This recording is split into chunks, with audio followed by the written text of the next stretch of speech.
चलिए question number 9 बनाते हैं हम लोग। 9 में देखिए बेटा, आपको 2 साल का सेल्स दिया हुआ है, 2 साल का प्रॉफिट दिया हुआ है, दिख रहा है आपको। तो इसी के बेस पे हम लोग निकाल देते हैं पीवी रेशियो।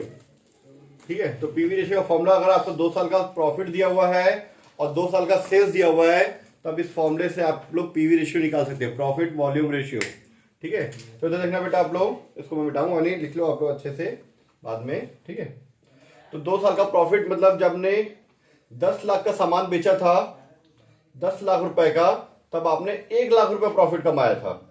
क्वेश्चन में देख लेना। ठीक है, डेट अलग अलग है, मैं डेट की बात नहीं कर रहा हूं। जब आपने 15 लाख का सामान बेचा था, तब आपने 2 लाख रुपए प्रॉफिट कमाया था। 15 लाख में 2 लाख, 10 लाख में 1 lakh into 100। 2 lakh minus 1 lakh, 2 lakh minus 1 lakh कितना होगा? 2 लाख माइनस 1 लाख कितना होगा? 1 लाख रुपए। 15 लाख माइनस 10 लाख कितना? 5 लाख रुपए इंटू 100, यह आ जाएगा आपका 20% आएगा।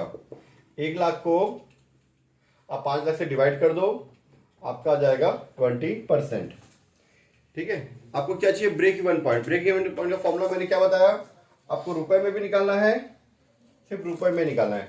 ब्रेक इवन पॉइंट का रुपीज निकालने का मेन फॉर्मूला क्या था हमारा? हमारा मेन फॉर्मूला है fixed cost divide bye PV ratio. मैं बोला था आप लोग को, पिछले वीडियो में बताया था कि ये फॉर्मूले बस याद रखो। फॉर्मूले में मैंने बताया था ना, फॉर्मूला जो वीडियो है हमारा देख लेना आप लोग। सिर्फ ये फॉर्मूला बस आप लोग याद रखो, बाकी सारे क्वेश्चन बन जाते हैं। अब आपका पीवी रेशियो निकल चुका है, क्या निकालना है? Fix cost. चलिए फिक्स कॉस्ट निकाल लेते हैं। ठीक है, फिक्स्ड कॉस्ट इक्वल टू, हमने पढ़ा था सेल्स में से पीवी रेशियो जब मल्टीप्लाई करते हैं तो कंट्रीब्यूशन निकलता है। सेल्स में से पीवी रेशियो मल्टीप्लाई करते हैं, क्या निकलता है? कंट्रीब्यूशन। इस कंट्रीब्यूशन में प्रॉफिट माइनस कर लो आप। कंट्रीब्यूशन माइनस प्रॉफिट क्या होता है? Fix cost. ठीक है, ये फॉर्मूला मैंने कभी लिखाया नहीं है, आप लोग उसको ध्यान रखना। ठीक है, क्योंकि जरूरत नहीं पड़ती ऐसे अलग से फॉर्मूला लिखने की, लेकिन आपको पता होना चाहिए। तो सेल्स अगर मैं 10 लाख लूं तो 1 लाख रुपए माइनस करूंगा। सेल्स अगर मैं 15 लाख लूं तो 2 लाख माइनस करूंगा, लेकिन आंसर फिक्स कॉस्ट सेम आएगा। जैसे मैं आपको 10 लाख लेके दिखाता हूं, 10 लाख का पीवी रेशियो कितना है? 20%। कितना होगा ये? 2 लाख रुपए माइनस प्रॉफिट। माइनस प्रॉफिट कितना बेटा? 1 लाख रुपए।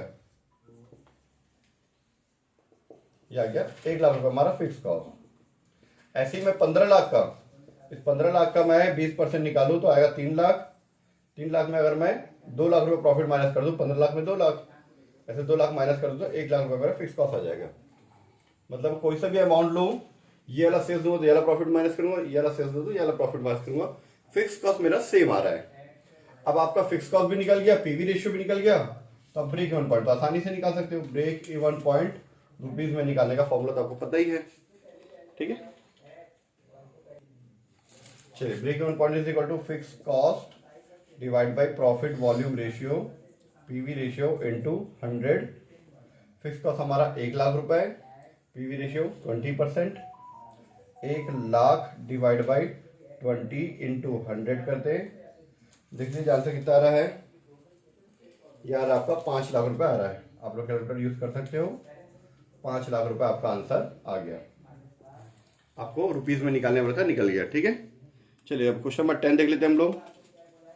क्वेश्चन नंबर 10 में देखो क्या क्या निकालने बोला आपको क्वेश्चन नंबर 10 में। ठीक है, find out break even point in unit from the following information. ठीक है, आपको ब्रेक इवन पॉइंट निकालना है यूनिट्स में। ठीक है, आपको किस में निकालना है? यूनिट्स में निकालना है। फिक्स कॉस्ट 10,000 रुपए दिया ऑलरेडी आपको, वेरिएबल कॉस्ट दिया है, सेल्स दिया हुआ है और 5,000 यूनिट्स दिया हुआ है। देखो मैं आपको फिर से बताता हूं, अगर हमको ब्रेक इवन पॉइंट यूनिट्स में निकालना है तो मैंने आपको मेन फॉर्मूला एक बताया था, fix cost divide by contribution per unit.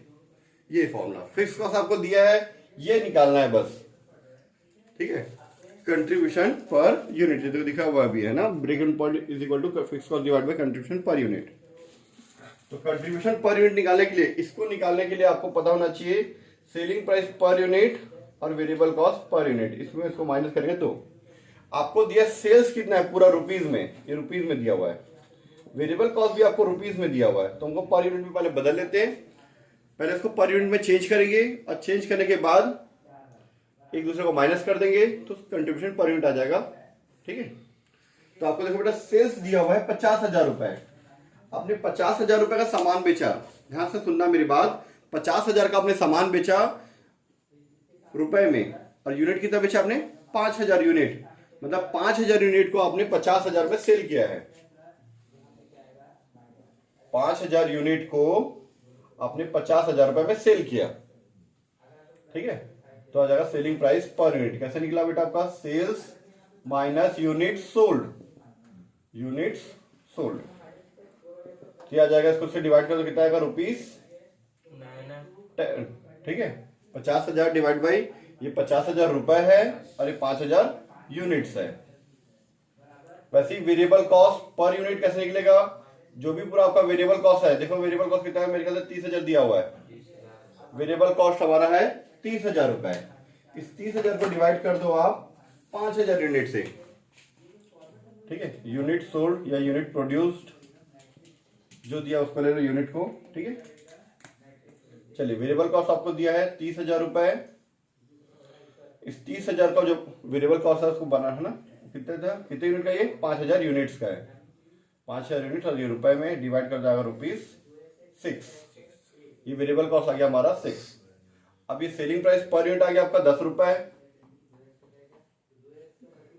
Minus variable cost 6 रुपए, 10 में से 6 जाएगा, कितना बचेगा आपका 4 रुपए। इसको बोलते हैं हम लोग contribution per unit. Contribution per unit निकालने का फॉर्मूला क्या है, selling price per unit minus variable cost per unit. ये मैंने निकाला 10 रुपए और ये 6 रुपए, आगे 4 रुपए। आप फॉर्मूले फिट कर सकते हो।